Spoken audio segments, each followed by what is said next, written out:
That said, for today, the agenda is we're going to be having a look at your end of financial year settings that you want to be paying attention to, how to prep for the end of financial year, conducting a trial statement run or trial statement preview, as well as the final statement run, and just a few points after that as well.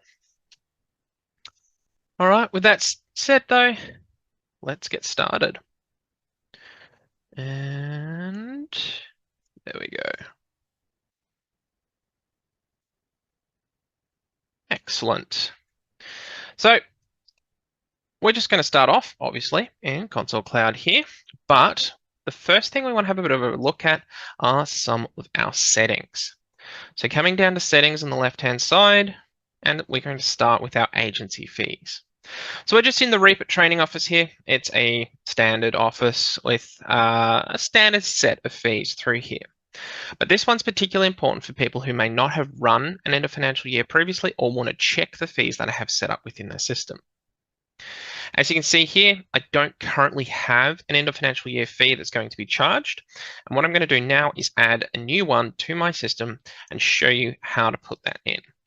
So obviously we'll start with add new fee. Let's call this end of financial year statement fee. Start with that. Or however you want that to display on your owner statements. Now, this is going to be a scheduled fee.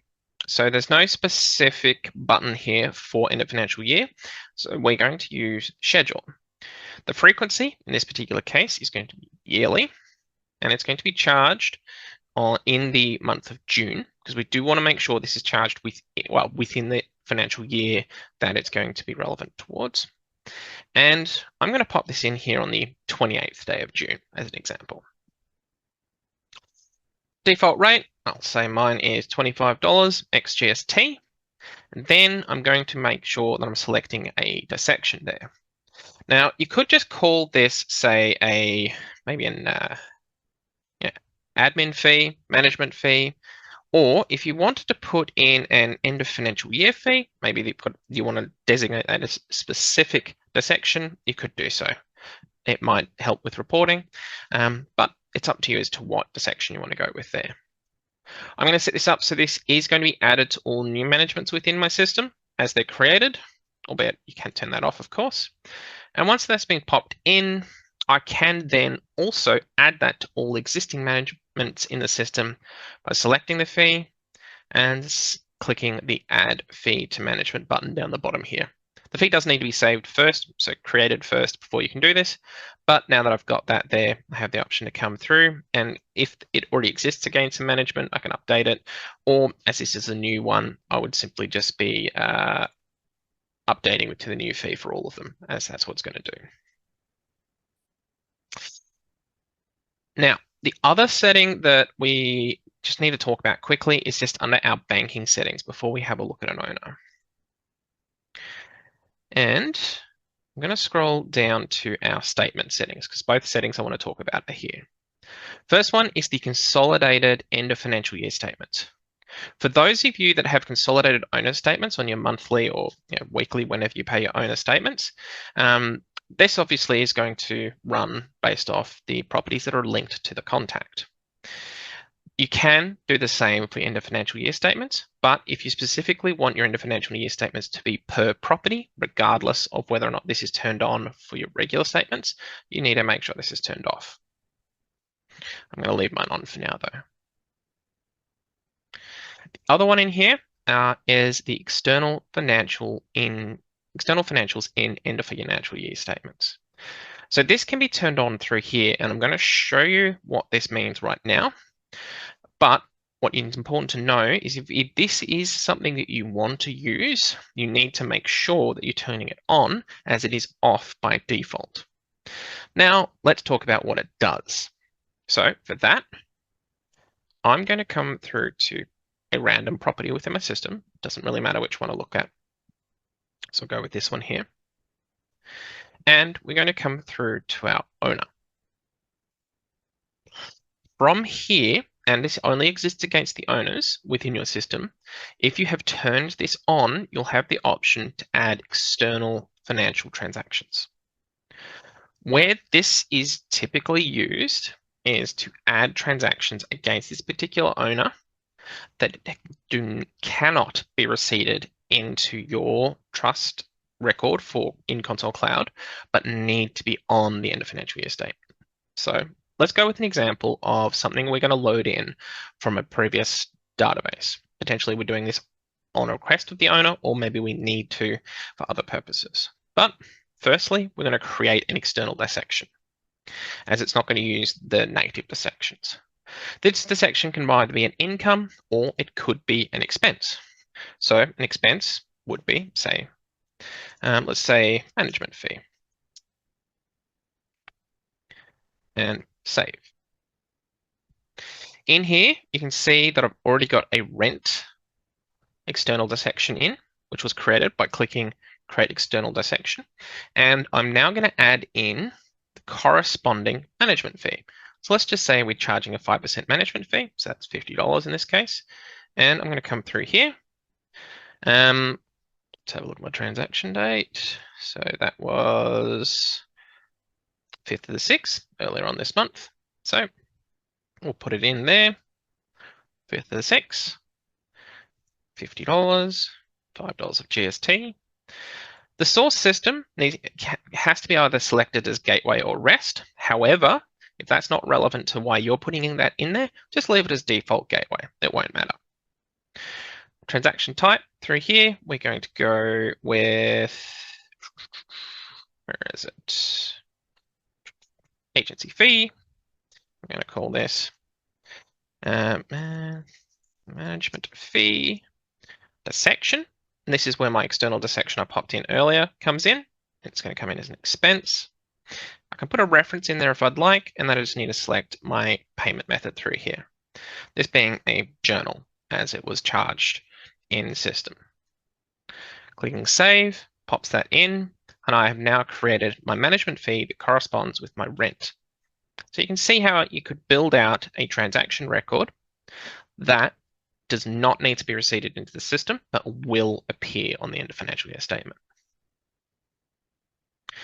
The other thing I just want to point out, of course, when we're sitting on an owner is if we do need to add our end of financial year fee to our owners, just need to make sure we're coming through the ownership details, clicking edit, and under agency fees, we're adding in our end of financial year fee through here. Clicking save, and then that's going to make sure that gets charged on in my case, the 28th of June. But it's up to you as to what date you choose to use there. All right. Tash has asked me to answer a question before we move on. In this particular case, Peter, I would say no. So Peter has asked, is this where we would add invoices that the owner has paid directly? Unless the owner, for tax purposes, needs that on their statement from your system, I would say no. And now, if they do need that on there, you could certainly put that through there. However, it's something that has not occurred in the trust and therefore is not something that you're reporting on. My honest advice is if you're unsure about that, potentially ask your accountant, as they'd be able to give you financial advice on whether or not that needs to be on the statement. But typically speaking, where this is used is where someone is migrating data from another system or potentially has taken over a property, and maybe it was a self-managed property and the owner has asked for, say, the rent income to be included on their statement. So they've got one combined statement to provide at the end of the year for tax purposes. That's something that we do see commonly, where that's commonly used. All right. Now, let's move on to preparing for your end of financial year. And the reason why I asked about end of month earlier is that when it comes to preparing for your end of financial year on July 1st, you're really just following your standard end of month processes. And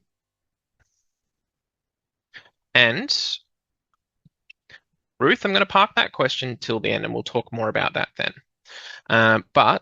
Okay, so in preparing for your end of financial year, we want to think about our end of month process as it currently stands and the process that we might follow there just to get ready for that. I'm going to start by just talking quickly about bills and highlighting what we would expect to see in system. So making sure that you're paying out all of your creditors prior to the end of the month, of course, is quite important. You want to make sure that any expenses where they need to appear on the end of financial year statement for your owners are being processed, so they do appear as expenses. And for your creditors, of course, you're going to want to make sure they're getting paid as well. So coming through and processing our bills where possible is, of course, important. So just process 3 bills there. We're now down to just the 2 that we're sitting in here, where either we have insufficient funds or potentially it's sitting against another property owned by that particular owner. Following that, we also want to make sure we're dispersing our owners as well as our creditors prior to the end of the month. So coming through, dispersing as many, say I'm just going to go my owners here, dispersing my creditors, and agency fees should I see fit, but more importantly, anything that needs to appear on the statement. Coming through and dispersing those is going to ensure that that is happening within the current financial year. And that's what we're going to be thinking about, is what needs to happen before the end of the financial year. So I've just ensured that those owner payments and those creditor payments are going to appear on the end of financial year statements there. Now, once it gets to the 1st of July, the last step that you want to be thinking about prior to running your statements is just simply going to be receipting. As this is the only thing that you can do where you're going to be able to backdate that to the previous month. So let's just say that we're going to backdate that to, well, let's just say our end of financial year is the 1st of June for example purposes, because of course I can't do it in the future. And we're going to backdate this to the previous month. Receipting allows us to do this. But as we saw with our disbursements and our bills, that has to be done before the end of financial year. Through here, putting any final receipts that we may have received, potentially over the weekend where those funds have come in, is of course important. Making sure we get that up to the end of the month as well as the end of financial year. So let's just pop in some red there.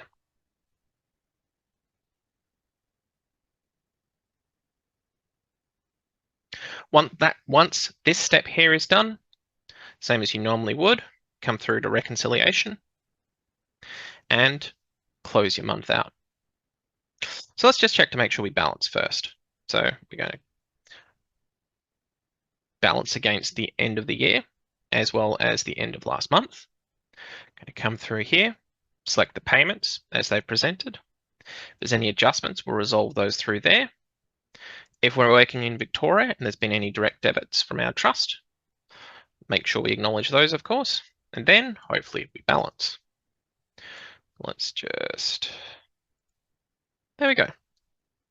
At this point in time, if I'm happy with this, close my month out.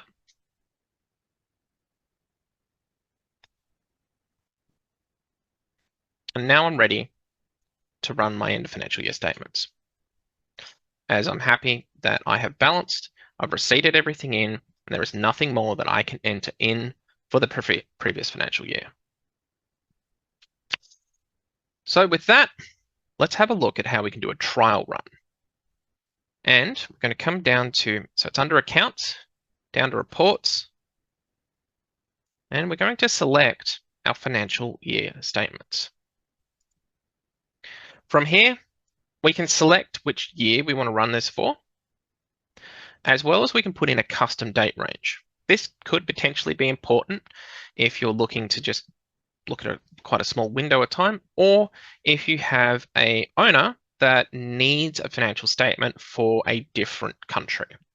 Potentially, they're required to declare their income in that country, but it's in a different financial year to ours. Now, in this case here, we're just going to go with the current year, and I'm going to do a trial run for one of my noisy owners. So I'm going to look for not all owners this time, I'm just going to look for a specific owner, And we're going to search Harry Smith here. And down the bottom here, just going to click download statements. So this is not going to send that through to Harry. And I can do that on today's date. That's going to show me everything up to today's date, everything I've done up to today. Obviously, not the whole financial year just yet. We haven't got there yet. But does give me a statement which I can now go through, have a bit of a look at, and try to get a bit of an idea of what's going to appear on there. And that's a good thing to know if you've got any owners that maybe you're a bit nervous about. Maybe it's the first year that you're doing this and you want to select a few just to have a bit of a look at what those statements look like so you have an idea of what questions might come back if you get questions. And it's something you can do right now. I wouldn't recommend downloading all of your owner statements, as that's going to be quite a large file, but rather selecting a couple of specific ones in there where you really want to check them out. Now, once you are satisfied that you have completed everything up to the end, you've completed your end of month for June. And once you've done that, you've closed the month out and you're happy to send this off. You've done all your tests. At that point, just click send statements to all owners. That will then send the statements to all the owners. It's really as simple as that.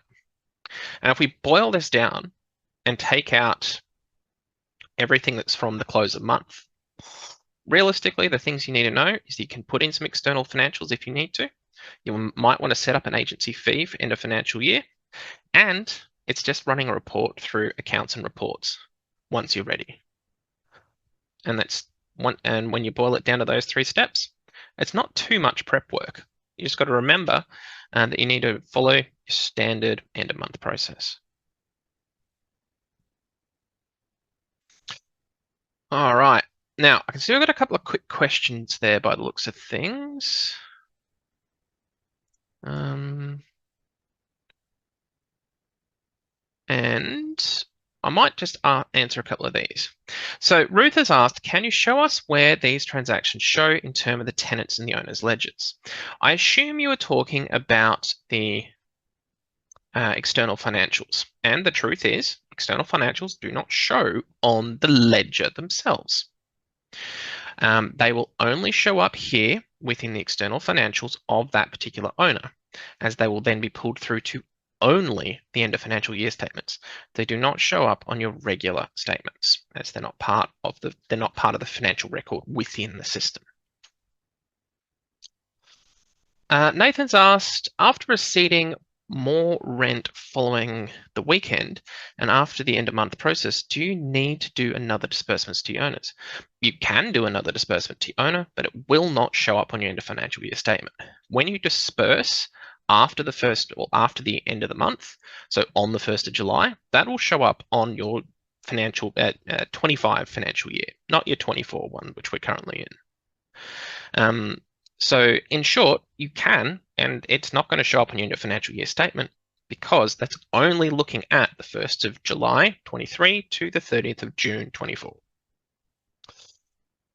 Can certain owners who don't want end of financial year statements be excluded? Yes, in a roundabout way.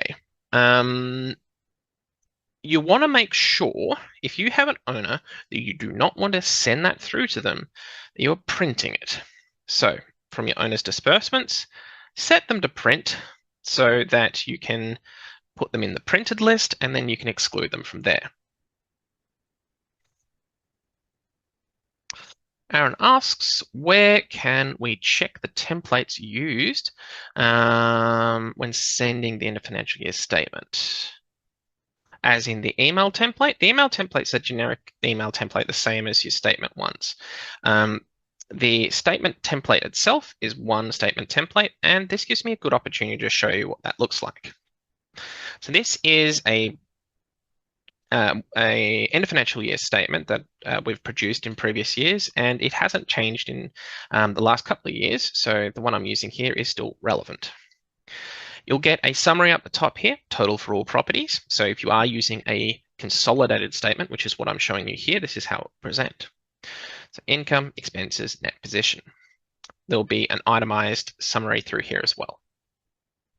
Then it breaks down each property. So we can see here that there are 5 properties in this particular group, and each page has a different property on there with an itemized summary of income and expense as it goes down. And with the last page, again, just having a total properties at the bottom there. All right. Ebony has, so many questions. Okay. Ebony has asked, what date do we put for the financial year date when doing reconciliation on the 1st of July? Well, you would be reconciling against the 30th of June, I would assume. And essentially, when you're reconciling on the 1st of July for the 30th of June, you're checking to make sure that you're balancing up to the end of last year or the end of last month, because they're both the same thing. And once you balance, you know that you're ready to then send out your end of financial year statements because you're not missing anything. That's the idea there. And this is why we say it's following the standard end of month process of checking to make sure that you balanced up until the end of the month. Does that answer your question? And okay, so Monica's asked to confirm all disbursements completed on the 1st of July will not show. Yes, correct. They will not show on the 23-24 financial year statement because you have put the disbursement into Console Cloud on the 1st of July.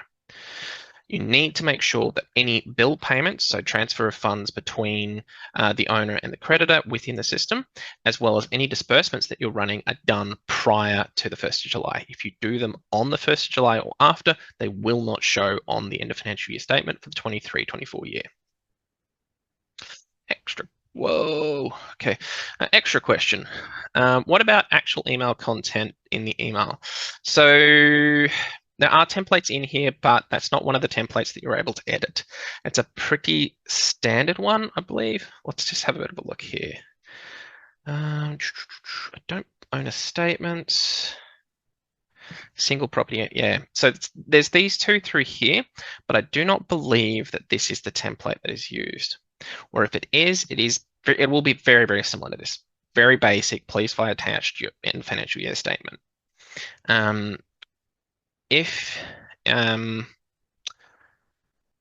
don't believe I can get you a copy of that. You might be better off following that one up with support to see if they can provide you with a copy of what that looks like. Or potentially, as an option, sending a trial run out to an owner that you know, and then picking that up from there so you can have a bit of a look at that. What I mean by that, come through to accounts, reports, run your financial year statement for a specific owner in the system that you know, potentially it's yourself or say a family member, and send that statement out to them through here. That way you can pick up what the email looks like through your messages up the top, and you'd be able to see what that message that's just gone out of the system looks like.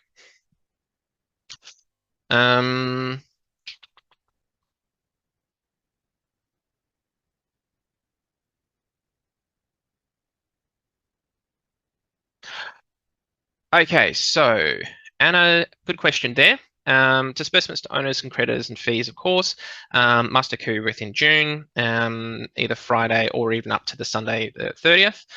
So any transactions that are captured within the 23-24 year, yes.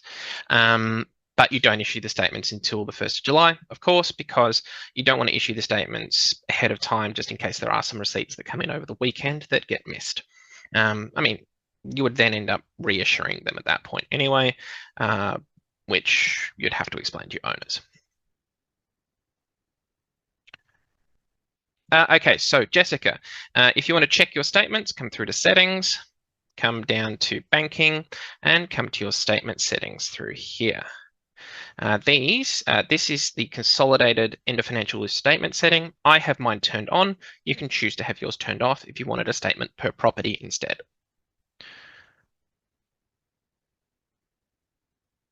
Yeah, you could. So Ruth, very good question. if you had an owner that wanted you to reproduce them after the fact individually, you could come through here, turn this off, and then go through and selectively do their properties. That's absolutely something you could do. And Monica, that's up to you. If you don't complete disbursements until the 1st of July, we would assume that is representing the fact that you're not actually transferring the funds out of the account into the 1st of July, at which point that would fall into the next financial year anyway. So from an accuracy point of view, the system is simply just looking at what you're telling us with regards to when you transferred those funds out of the account. Hopefully, and that's why what I've said is that if you do disperse prior to the end of the month, end of June, make sure you run the disbursement in Console Cloud to coincide with that, so that that does correctly show up on the end of financial year statement. And there's the last couple of quick questions here. So Chris has asked, do we have to close the year? In essence, no. Oh no. In essence, no, you don't. As by closing the month out, so coming through to reconciliation and closing the month out through here, you have closed the year because you've closed each month out within the system, hopefully. At which point, come through to reports and run your end of financial year statement, run through here.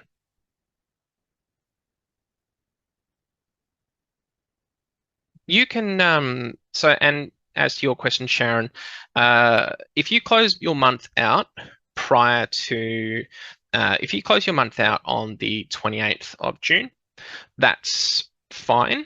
Just keep in mind that if you receive any funds into your trust account over the weekend, so that's on the Saturday and Sunday there, so 29th to 30th, and you need those to be visible on the end of financial year statements, you just need to make sure you're receipting those into the system on the 1st of July and checking that you reconcile at that point and balance at that point up to the end of the financial year, that being the 30th of June, so that when you send your statements out, they are true and correct.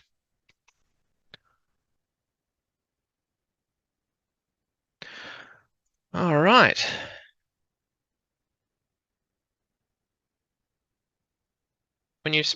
And one final question here from Anna, and then I think we will wrap this up.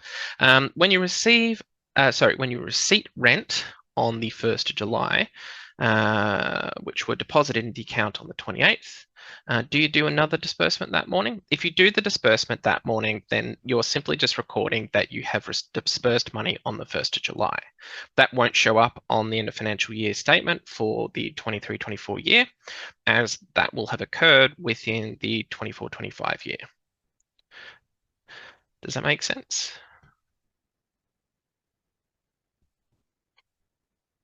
No worries. All right then. Well, if there's no further questions, thank you all very much for your time today. I'm just going to pop out one final poll here. Where are we? Launch. Just to do a quick knowledge check. And just one final question there from Jessica.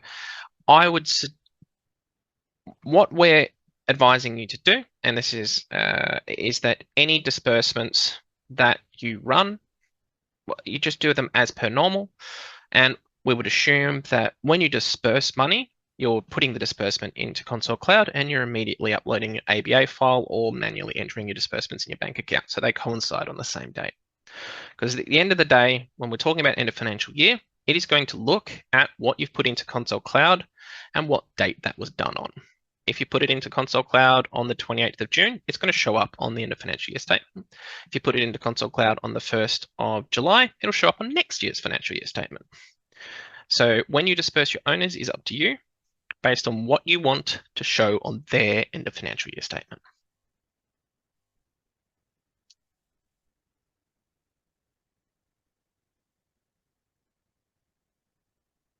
No worries.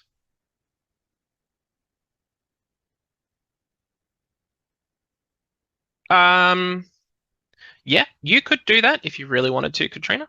It's up to you. if you want to do that on Sunday afternoon to make sure you're dispersing absolute maximum amount that you can so that they are getting as much as possible, that's up to you. That's your business decision at that point in time.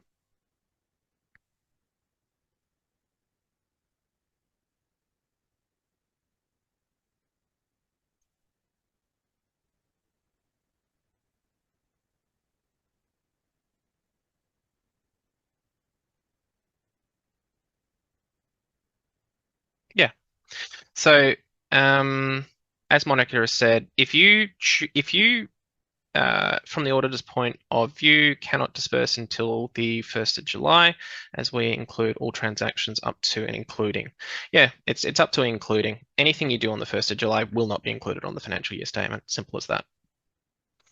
And as to what process you choose to follow with regards to when you disperse, it's up to you. If you're unsure as to what the best practice there is, we do recommend talking to an accountant or an auditor yourself, as they will be able to provide you with the best advice for you and your business. So let's just check. I'm going to check one thing there. So you think there was some confusion that has occurred because you demonstrated closing the month and then completing receipting on for the day before end of month. No, I didn't. I did that the other way around. I'm sorry. Not to. Okay, so let's run that back one more time. What I went through was bills first, making sure that we're processing those bills so the funds are taken from the owner and put onto and recorded as an expense going to the creditors. We then went through and we dispersed. And we would say, as an example, this disbursement would occur towards the end of the month as your final disbursement. Whether you do that on the 28th or the 30th or whichever day you choose to do that, that's up to you. That's a business decision on your end. After that, you then come through on the 1st of July and receipt any funds that you have not been able to receipt in on the 30th of June. And that, again, there may be nothing there, but there might be something. Potentially you finished work on Friday and some funds came in over the weekend and you're just receipting those in on the dates that those funds were received, because you can backdate receipts. At this point in time, you then reconcile up to the 30th of June and close the month at that point, same as you would a standard close of month process. Because what that's just told you is that you have balanced up to the 30th of June. And because you've balanced up to the 30th of June, everything that you have put into console should match your bank statement. And therefore, when you go to produce your end of financial year statement through here, for all owners, they will get a financial year statement that has the correct figures on there for the previous year.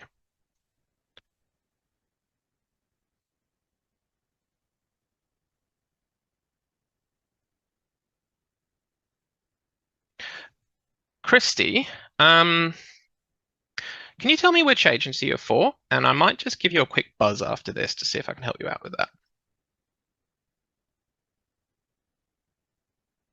Cool. I'm going to grab that there.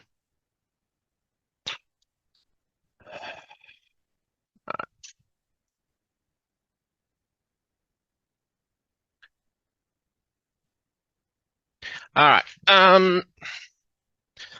I might try to run another one of these next week, I'm thinking, as we've got a lot of questions coming in there and feeling like we might need to do a bit of a powwow here. So I'm just going to, I'll pull out some details afterwards and I might reach out to a few people to see if we can get some help for you guys.